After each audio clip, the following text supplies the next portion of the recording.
You ready? Wait. Are you comfortable now? When the dog is under my lap, I will be comfy. Oh, he thinks he's going for a W-A-L-K because I said the W-A-L-K word. He's coming up. He just doesn't trust you.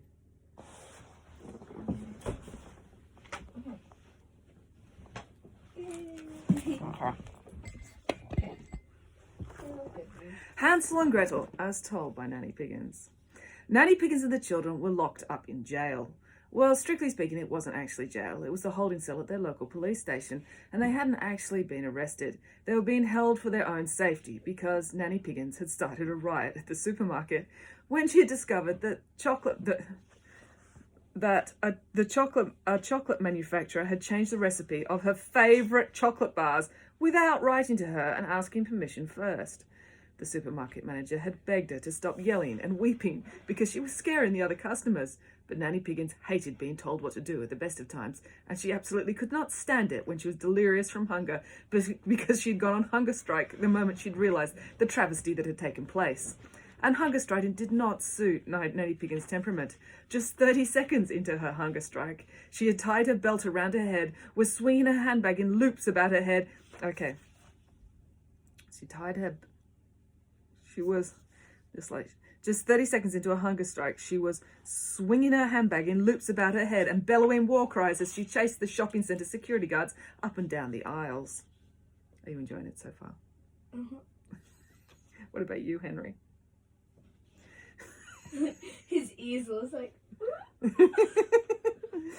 Luckily, the police sergeant was a dear friend of Nanny Piggins, and he was eventually able to talk her down from her toilet paper fort, which she had built on top of the baked beans in the canned vegetable aisle.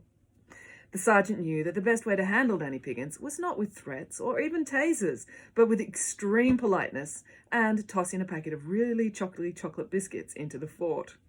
17 packets of biscuits later, Nanny Piggins was beginning to feel her old self.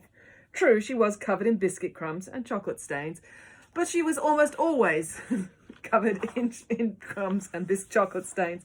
So it was comforting.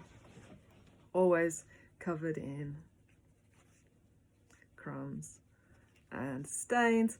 So it was comforting to return to it was a comforting return to normality for the children. Now they were just biding their time until Mr. Green came to pick them up. They needed to be picked up by a responsible adult, and since they didn't know any, they had opted to be picked up by Mr. Green instead. Obviously, it was going to be a long wait because Mr. Green was under the misapprehension that he was important and that his time was valuable, as so many men who wear suits do. Also, sorry? If Daddy wore a suit, it would be funny. I've seen Daddy wear a suit. He wears them to weddings. So he wore one to our wedding, and he wore one to Uncle Hugh's wedding, and Uncle Hamish's wedding, and Uncle Nicholas's wedding. That's it? So, and he wears them to funerals.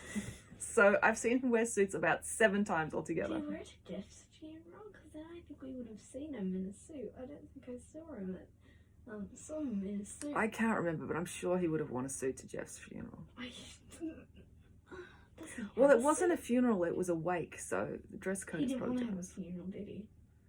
I think he had... Oh, I don't know. I know he had a memorial service at the church, and then he had a very big wake. Okay. With meat pies, Dad tells us. As men who wear suits do. Also, he found it relaxing to, for once, know exactly where his nanny and children were, so he was in no hurry. Nanny Piggins was just beginning to look around herself, wondering how they could while away the time. "There isn't a lot of scope for imagination in this jail cell," said Nanny Piggins.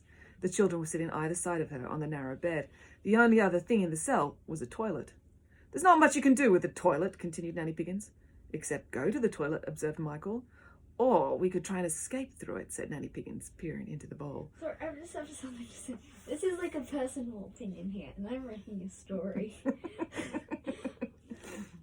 You know how there's jail bars and then the toilet's like the glue? If you need to go to the bathroom and someone walks past, it's really awkward. You should have curtains or something for privacy reasons, and when you're getting dressed in the morning or something, you know. I think if you're in a jail cell, privacy is the least of your worries. Yeah, but still, you know that little brick corner? You'd have to like shimmy yourself into a corner and get dressed there. And also, Okay, can I continue now? And also, where's the shower? Well, the police holding cells, I don't think have showers, and I think prisons have shower blocks. So you go out of. Okay. You know when Oscar Wilde was in prison, people were tapping on the pipes to send each other messages, and the prisoners weren't allowed to talk to each other. So do you know what the prison did to stop people tapping messages? They took out all the plumbing. They took out all the pipes and all the plumbing. Isn't that disgusting? To stop people sending messages, and as a result, the whole prison stank and everyone got diseases. Okay, can I continue with the story now? Give me a second. Okay. No! Oh, you're scaring the dog. Okay, I'll change position. I need to get this comfy here. And then, where's the honor? No. Oh. Continue. No, turn it off. Okay. Now look at the poor dog. He wanted to hear the rest of the story. Okay, I'm turning it on.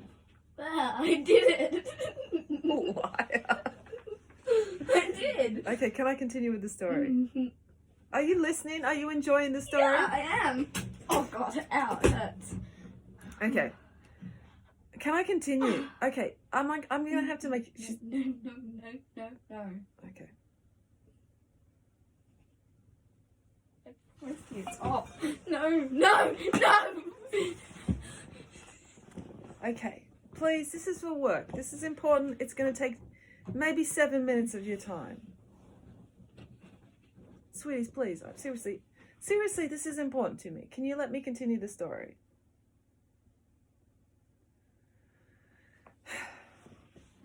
I'm not being irritating at all. What is There isn't a lot of scope for imagination in this jail cell, said Nanny Piggins. The children were sitting either side of her on the narrow bed. The only other thing in the cell was a toilet. There's not much you can do with the toilet, continued Nanny Piggins. I will kill you with my hands. Okay.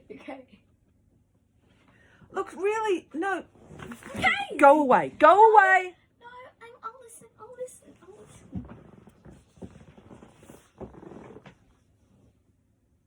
Okay. Go through there. My hands are.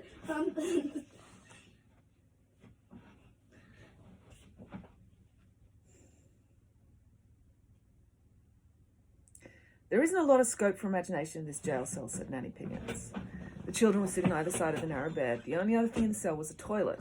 There's not much you can do with the toilet, continued Nanny Piggins. Except go to the toilet, observed Michael. Or we could try and escape through it, said Nanny Piggins, peering into the bowl. Can any of you children dislocate your shoulders?